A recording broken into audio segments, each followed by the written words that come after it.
Let's fix a scratch on your car using rubbing and polishing compound.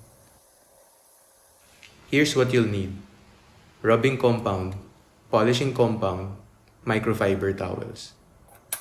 Just a heads up, this only works for light scratches, surface scuffs, or paint transfer.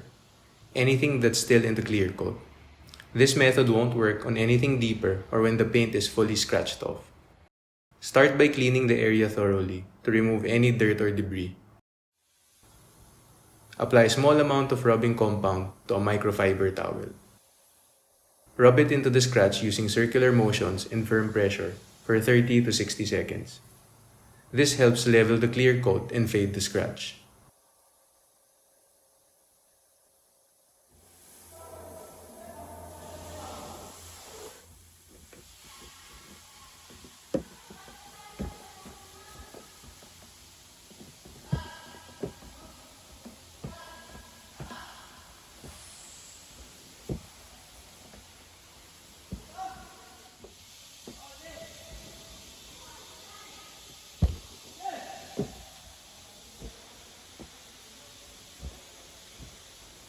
Wipe off the residue and inspect your progress.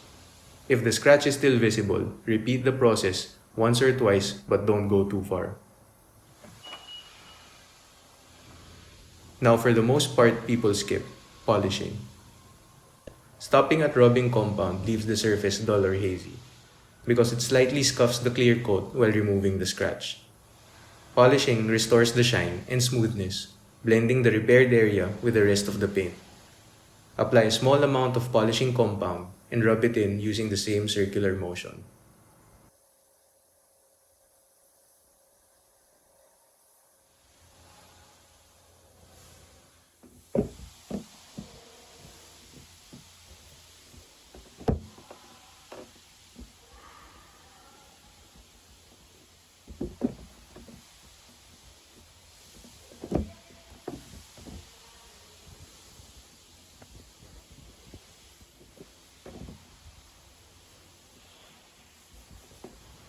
Wipe the area clean, then apply wax or sealant to protect the finish and make it last.